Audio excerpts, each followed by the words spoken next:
Israeli public radio says the country has carried out a cyber attack on an Iranian nuclear facility. Citing unidentified intelligence sources, the report on Khan radio said the Mossad spy agency had carried out a cyber operation at the Natanz nuclear plant, which is key to Iran's uranium enrichment program. It said this caused more extensive damage than is being reported inside Iran. The Natanz site is in central Iran, to the south of Tehran. It's the country's only uranium enrichment site, and Iran has invested money and effort in burying parts of it deep underground, beneath its mountains, to make it difficult to attack from the air. On Saturday, Iran announced that new advanced centrifuges to enrich uranium had just been activated there.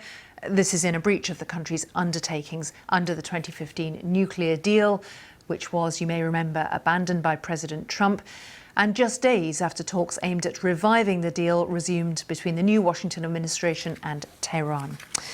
Let's get a bit more now from Parham Gubadi from BBC Persian, who's been following the latest developments for us. Parham, what are the Iranian authorities saying about this attack? So this time, unlike the previous attack last summer, Iranian authorities immediately came out and accused Israel being behind this attack. So Iranian Foreign Minister Mohammad Javad Zarif today, he said that Israel carried out this attack seeking to derail the talks in Vienna. Yesterday, Iranian Atomic Agency's chief said that, called it a nuclear terrorism. So this time Iranian authorities were immediately coming out and pointing a finger at Israel, unlike the previous time.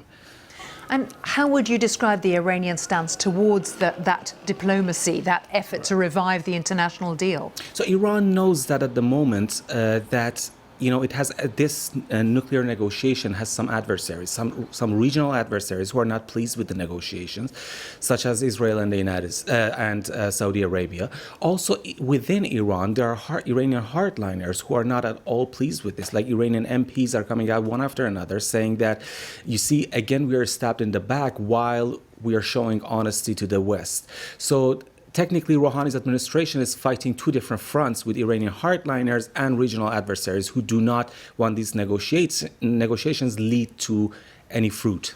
And as we've been making clear, this site is really important to Iran's nuclear program. What do we know about the damage that's been done this time? So Iranian authorities, New York Times first published a report saying that, it was an electric blackout. However, Iranian authorities are saying that, some centrifuges were damaged, but we immediately replaced them. But today there were some images of Iranian Atomic Agency's spokesperson coming out. He's lying in the hospital bed. He's injured. So he says that he broke both his legs and his skull on his cheek, and because he fell into a 7-meter deep pit during his visit. That's a lot of damage. Yeah, that's a lot of damage. And he says because there were aluminium sheets lying on the floor, which raises a question: if it was a cyber attack, what were aluminium sheets doing on the floor, lying on the floor, or was there an explosion there? I think we know there's more to come out. Parham, thank you very much.